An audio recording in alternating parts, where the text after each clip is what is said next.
On today's Locked On Giants podcast, special guest Solomon Wilcots joins the program as we talk about the current state of the Giants and the future for the franchise. That's coming your way next on the Locked On Giants podcast.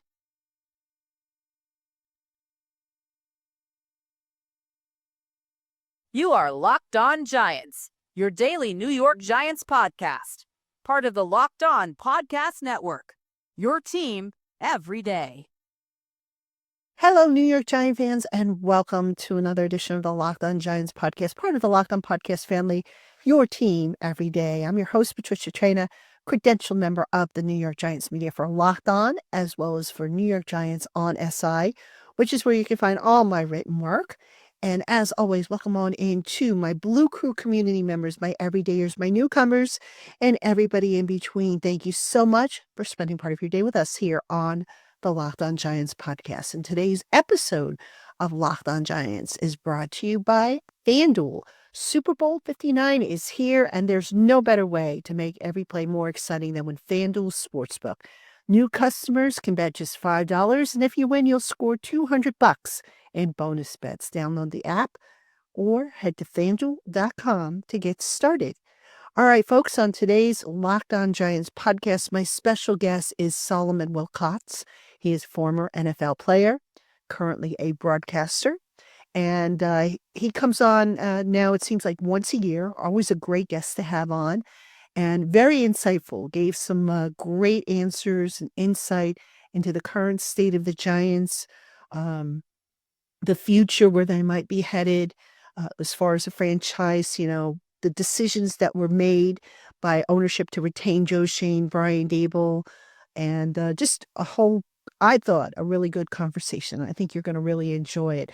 And then at the end of the program, Solomon spoke about it's actually not a new procedure. It's been around for a few years, but it's a fairly new procedure for those who suffer from bone-on-bone discomfort in the knee area. There's a new procedure out that actually just added arthroscopic options to it. It's called MICI, M-I-C-I, and Solomon spoke a little bit about that. So we will talk about that with him towards the end of the program, and I hope you'll stick around to hear that because it was very informative, I thought.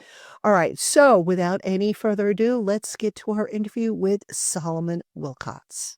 Joining me now on the podcast, as promised, is former NFL player Solomon Wilcots. He's also been a broadcaster for Sirius XM as well as other spots. And a little later on in the program, he's going to tell us about a very special initiative he's involved with, one that can be a potential game changer for anybody who has knee issues. So, Solomon, I want to welcome you on into the program and thank you for joining me. Patricia, always great to be on with you. Thank you for having me on so we get to talk some Giants football. And it's going to be a major conversation throughout the entire offseason. For sure. I mean, a lot. And Solomon, I think we've got to start with the obvious. How surprised were you to learn that the Giants were going to run it back with Joe Schoen and Brian Daboll, especially after hearing what co-owner John Mara had to say and how, I don't know if you agree, but to me, it sounded almost like he had to choose the lesser of the poison, so to speak. Look, I think sometimes we can get emotional. We can, and sometimes, as you all know, Patricia, like emotion, if that's going to drive our decision making, it can also lead to some irrational decision making. I think anytime, anywhere in our lives that we think that we want to make a decision and you want that decision to turn out to be accurate, what you have to do is remove the emotion from it and use empirical data. You want to use good sound judgment, which means you can't lean into your energy. You may feel like saying, okay, let's fire the general manager, fire the head coach. But then what does that leave us? What position does that put us? Does that really make us better? And I look at the Giants as one of the better organizations around the National Football League that is very sound in its judgment, that's very patient. As you well know, that's not something you find across the landscape of the National Football League. In fact, the commissioner just recently told NFL owners at the owners meeting that they have spent over the last 5 years over $800 million to NFL executives and head coaches who are no longer working. That's how much money is being spent, because when you fire them, you got to pay them. They all have guaranteed contracts. I'm talking your general manager and your head coach. So I think that you've got to factor that in, because that's so wasteful that I don't even know how it's sustainable. I will say this, that I think we forget what Joe Shane and Brian Daboll inherited, right? It was a Giants team that was in salary cap purgatory. And I'm not being light on that. That's kind of, being very nice about it. They had to dig their way out of that. They had to say goodbye to some really good players. I remember really good players like James Bradbury, Leonard Williams, guys they would have preferred to have kept. But because of the cap situation, they had to dig a deeper hole before they could begin to dig out. And now you find yourself a couple of years into this, 3 years to be exact, giving them a little bit more time to do that. And I know that's probably not what the majority of the fans want, but I think if you step back and void yourself of the emotion, you see that it really is the right thing to do.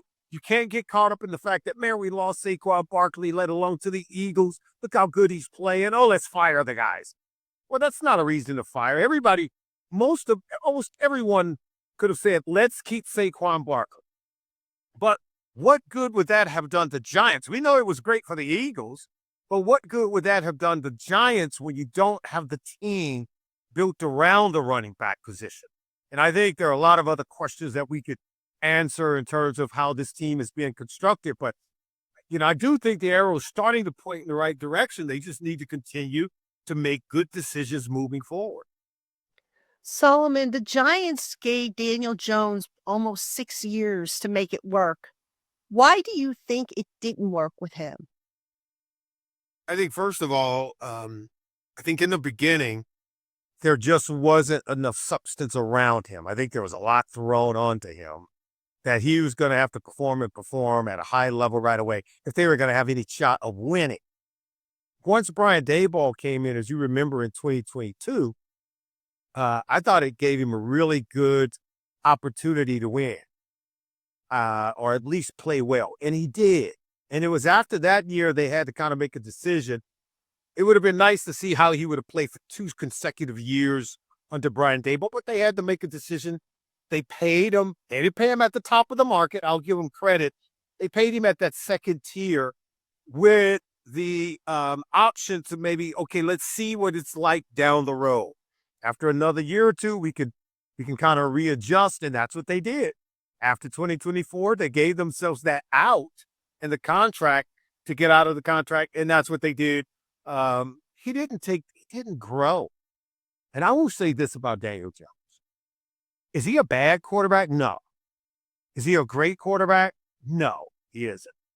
He is a quarterback right now that can be good. Do not be surprised if you look up one day and, like Sam Darnold, Daniel Jones is playing well for somebody. The problem is that it's almost like with some quarterbacks, there's not enough time and there's not enough around them. And I do think the market he was in New York, you and I both know not everybody's Eli Manning that lets it roll off them very smoothly. Eli was probably the best quarterback for a New York market that we're going to ever find.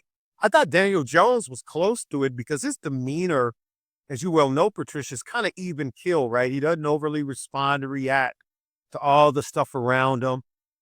But I do think at some point it got to be a little too much. And here's what I wanted from Daniel Jones. I wanted to see him grow to a point where things can be imperfect, but let's see you perform better.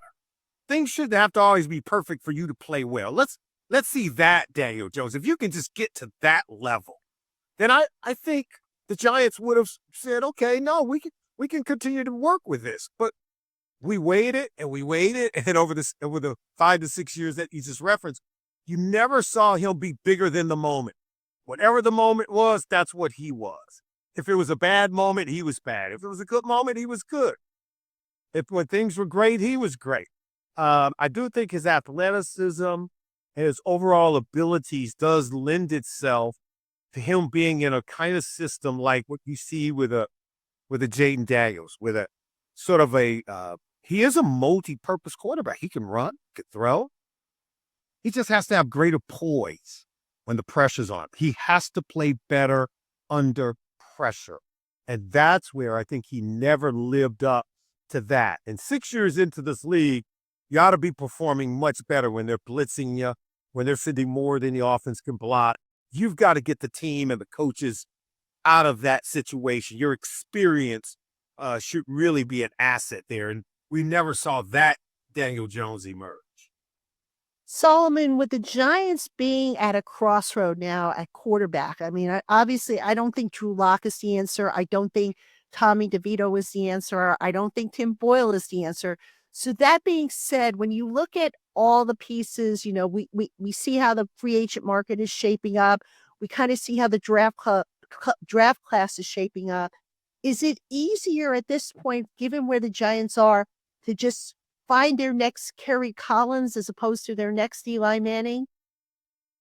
I like that. I like that thinking, because when you say the next Kerry Collins, you're saying a veteran who may have failed somewhere else, but there's enough skill set there that you're going to bring him into your organization and you're going to help them to be better and maybe help them to realize a talent that they didn't live up to in their previous location, right?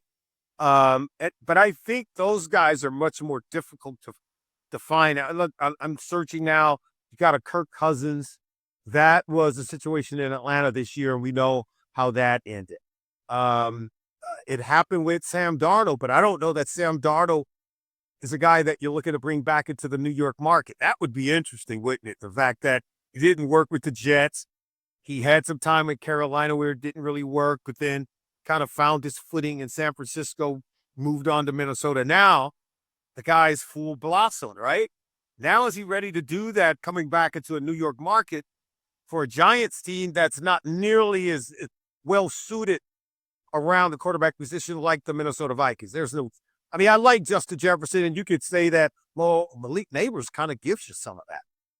But think about the Minnesota Vikings. They've got 3 wide receivers who can flat out play and a really good tight end. And there's a good defense. So the complementary pieces around the quarterback position in Minnesota are quite different than where the Giants find themselves now as an organization. So we'd have to really search high and low. Like, could a Derek Carr be a good fit for the New York Giants? Derek Carr, as you well know, he's now, with the New Orleans Saints, had began his career with the Raiders. Might he be that veteran quarterback that you could bring in and be a good fit for Brian Daboll? It's just going to be very interesting. I do think the dual threat quarterback is the better option for a Brian Daboll-led offense. But the guy is going to have to be really good at playing well under pressure. I don't care. Search wide and search high and low. The quarterbacks who perform when the other team is sending more than you can block, but yet they don't panic.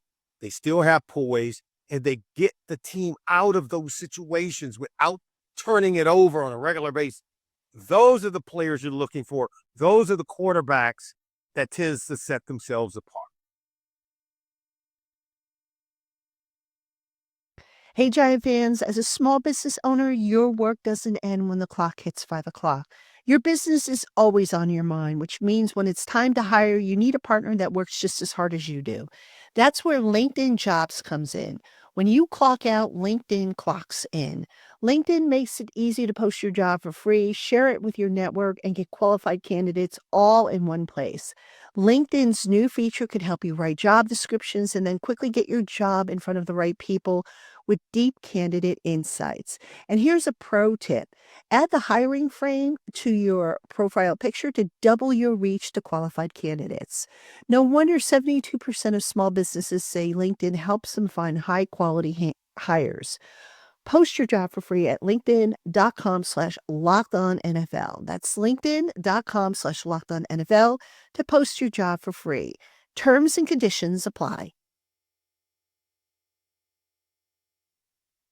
All right, we're speaking with Solomon Wilcots. He is a former NFL player. He's also done broadcasting for Sirius and a bunch of other places. And coming up still on the program, he's going to tell us about a new, well, fairly new procedure for those of you with knee pain that could change your life. But before we get to that, Solomon, I want to ask you about the Giants defense. Now, I have to admit, I was a little surprised that the Giants retained Shane Bowen. I mean, when they hired him initially, the great appeal was his defenses in Tennessee stopped the run, which has been a problem with this Giants defense for I don't know how long now. Yeah. He came in here, and I often wondered if what Bowen was running matched the Giants personnel. And I'd like to get your take on that.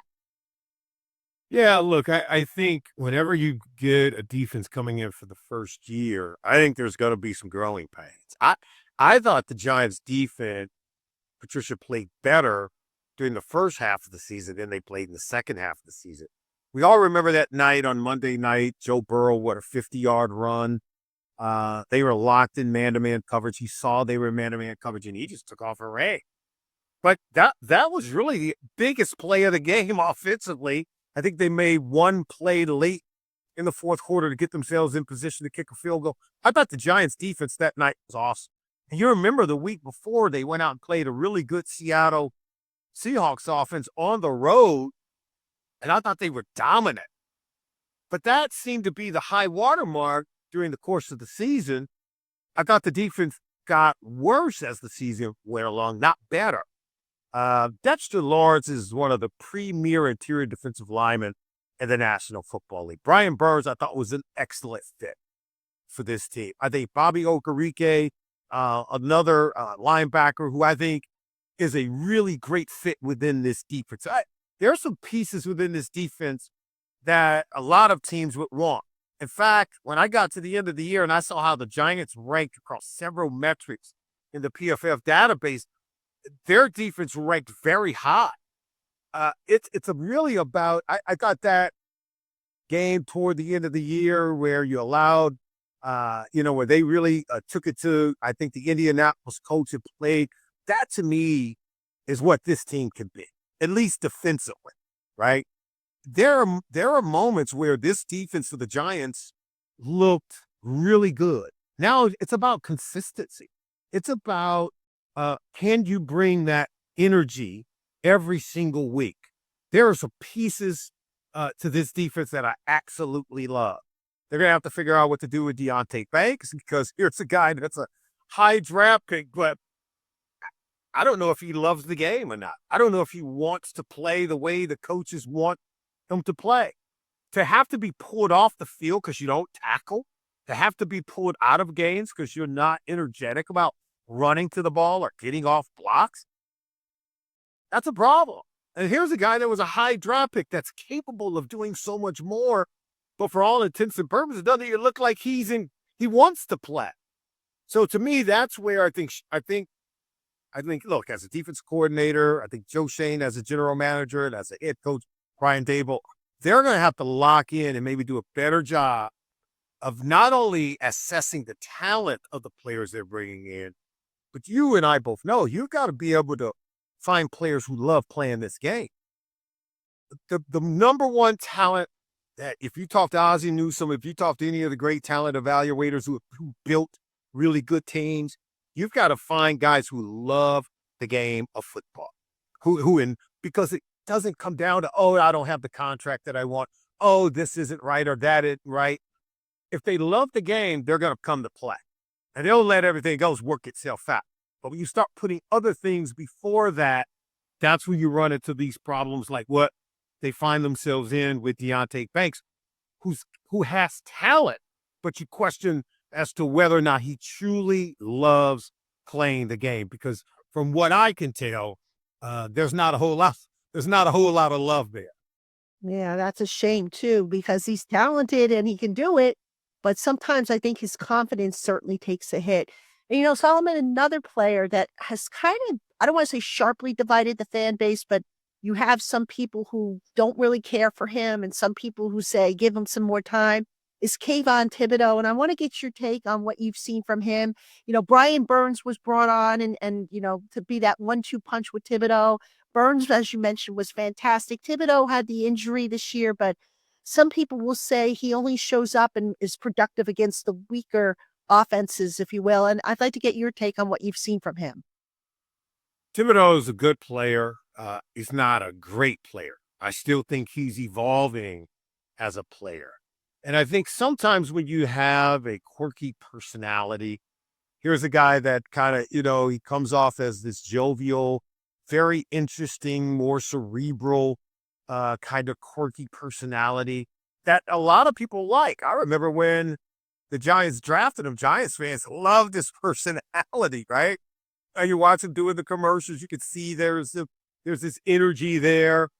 And then what happens is if you don't get consistent top-level play, particularly for a player who has a surround label next to his name, you start getting whispers, right? Sometimes it's within the building. Sometimes it's outside of the building. Sometimes it's from the media. I don't know where it's coming from, but you start getting billed as a guy that is not a good football player. I think if you were to say that about Kayvon Thibodeau, you'd be wrong. You can't say that this guy's not a good football player. He is a good football player. I think he's excellent pass rusher. What he is not, he's not Lawrence Taylor. Okay, he's not Carl Banks. And I think you and I both know there's this prototype in the mind for every New York Giants fan that when you take an outside linebacker, an edge rusher, and you are a New York Giant, that's those guys are the standard bearers. That's what you're looking for, the next Lawrence Taylor. You're looking for the next Carl Banks. And I put Carl Banks on a level of player defensively as good as any who's ever played the game.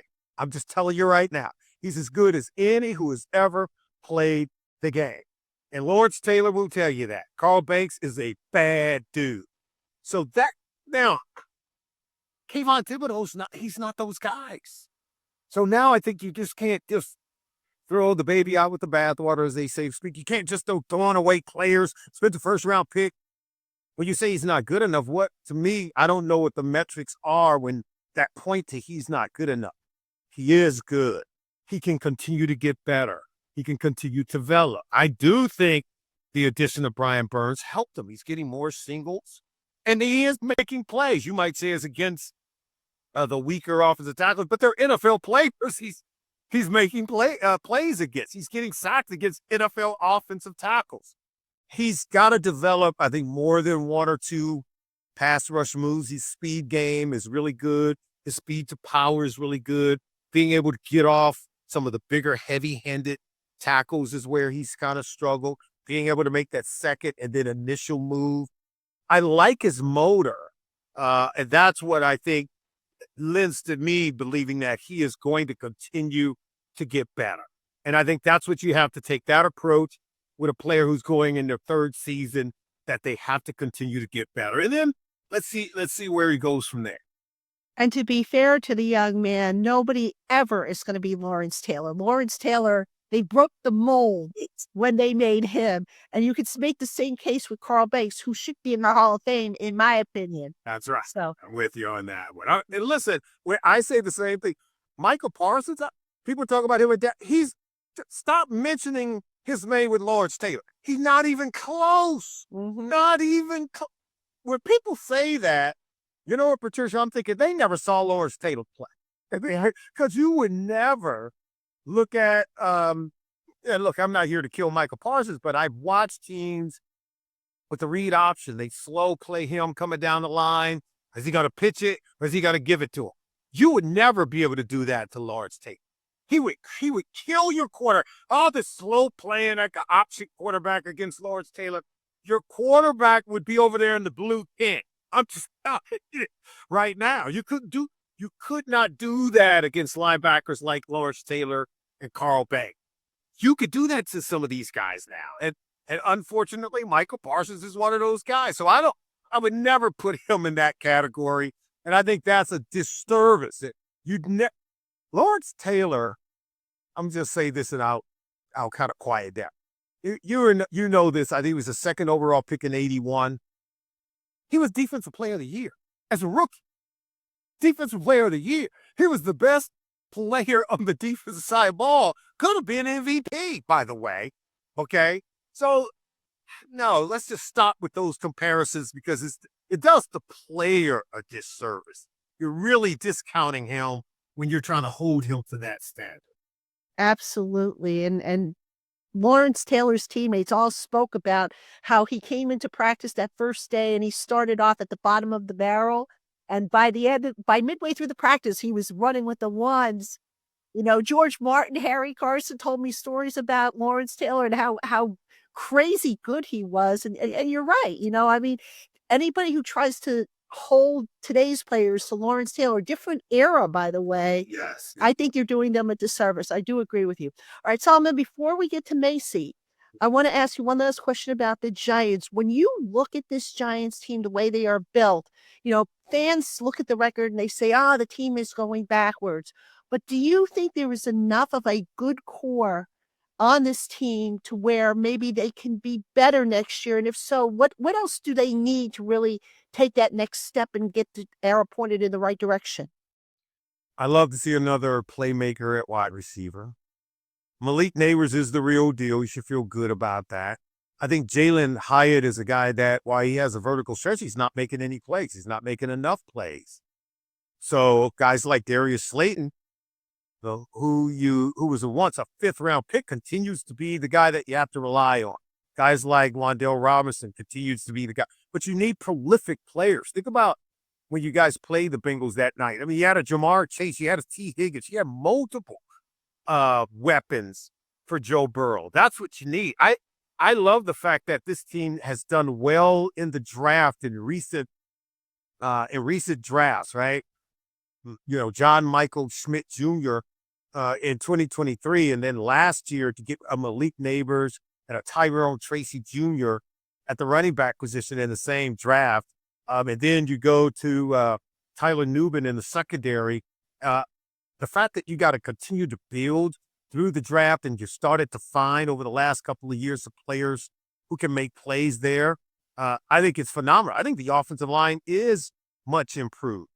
I think that's why at moments you saw the quarterback play improved, whether it was Drew Lock and how he kind of got it going against a really good Indianapolis Colts team. I thought that game to me was a litmus test for how good you can be. Now you got to figure out how to be more consistent at it.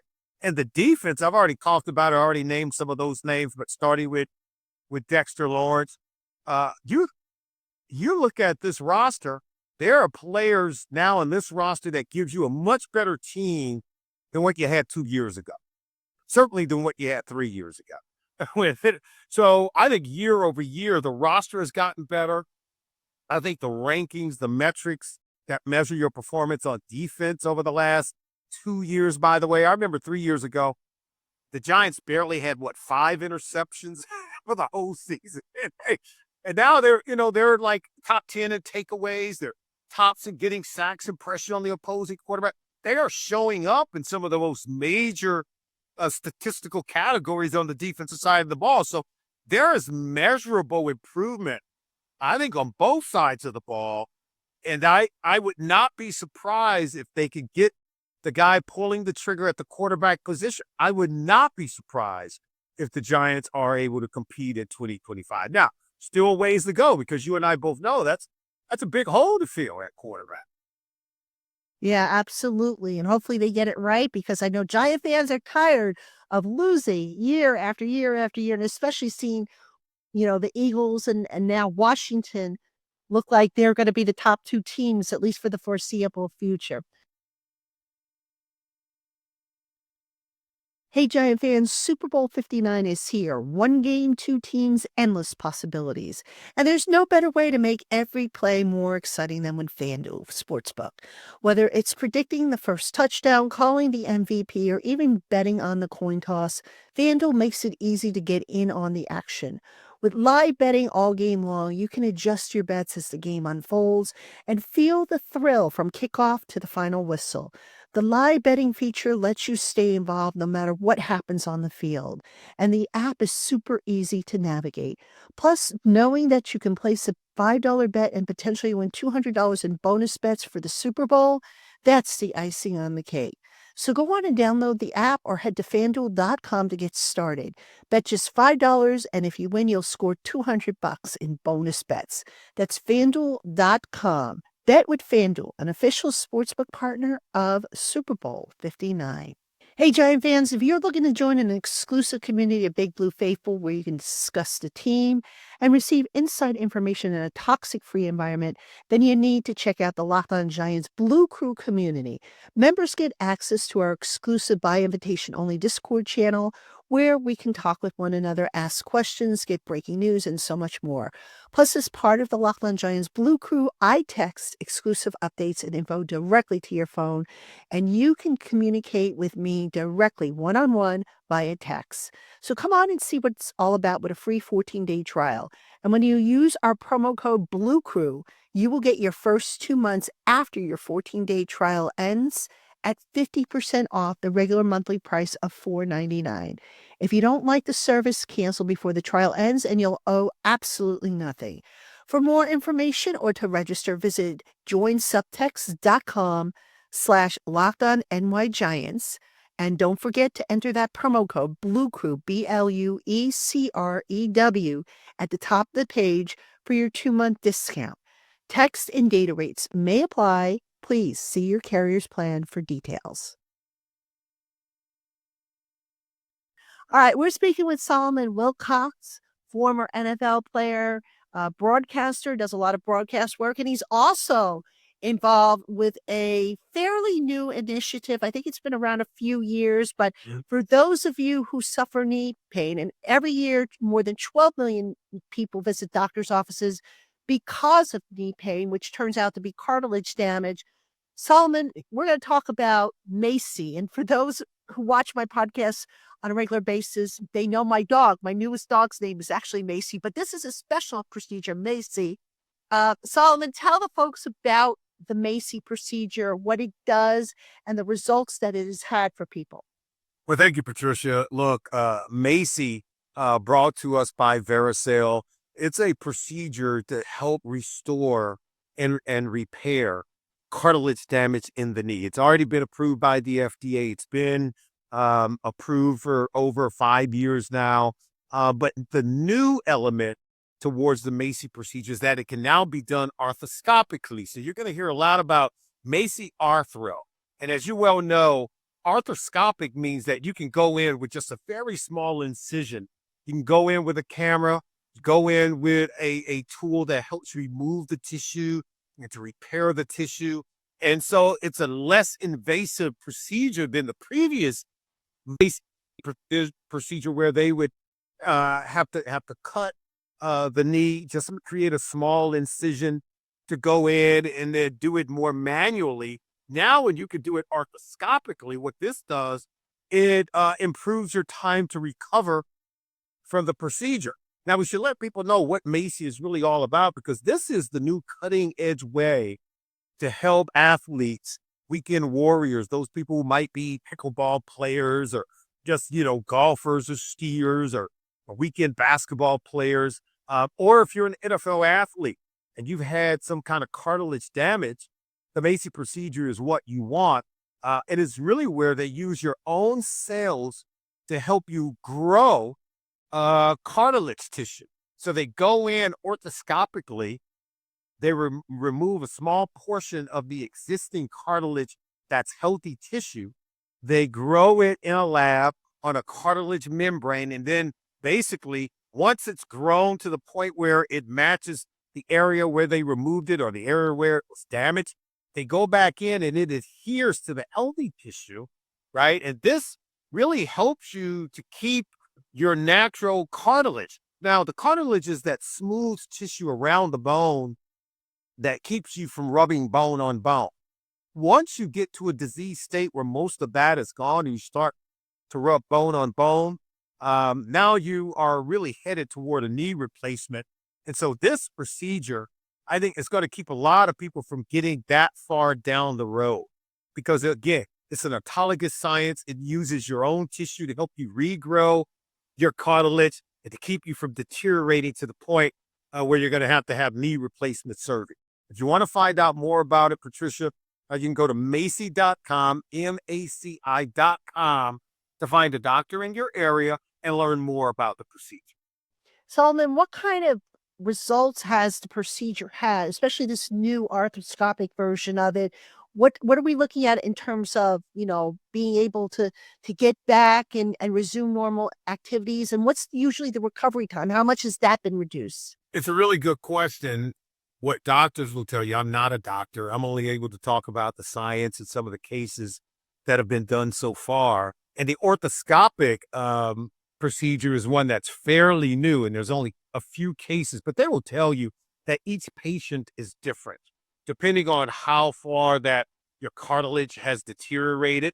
Some may only need a little bit, but guess what? Once they pull the healthy tissue out and it starts to grow, they can save that up to 5 years. So they can continue to use the healthy tissue to keep going back in as needed to help you reestablish your full growth of cartilage, whether it's in your right knee or your left knee. So that's a really good thing. And so it's really hard to sort of give a window or time frame for recovery or return to play, simply because every single patient is different. And once they go in and they take a look at your knee to see how far you've deteriorated, anyone who's had any kind of knee pain, I've been there, you kind of cartilage damage starts with your knees clicking.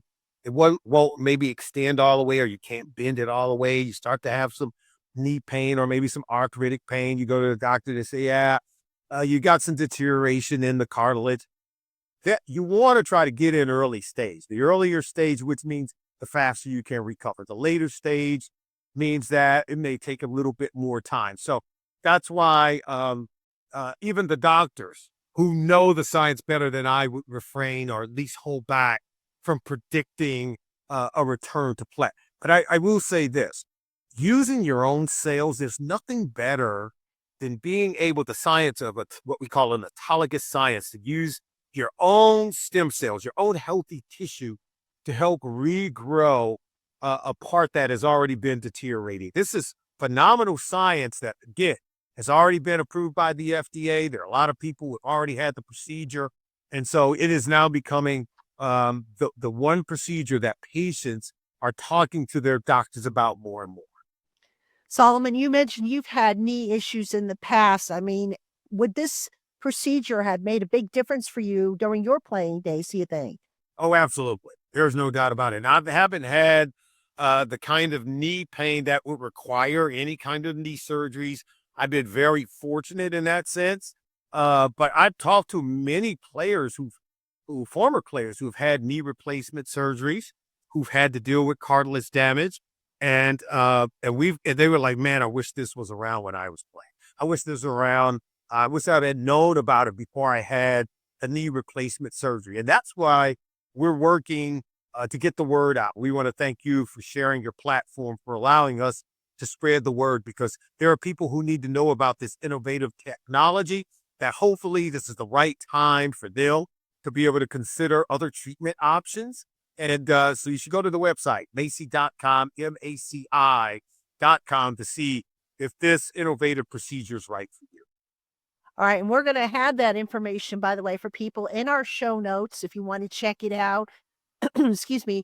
Solomon, great stuff as always. I mean, this Macy procedure just sounds amazing. As somebody who has knee cartilage issues herself, it might be something that I explore down the line if it gets to the point where my cartilage is just, on the out. So I do want to thank you for bringing this, for coming on and talking about this procedure. I know we've talked about it before, but, this new step, this arthroscopic step, big, big game changer, because the last thing you want is to have to lay up for weeks on weeks with your knee propped up and you can't move. And I just, that's not fun, I'm sure. Yeah, that's right. You got it, Patricia. We want to thank you for having us on today.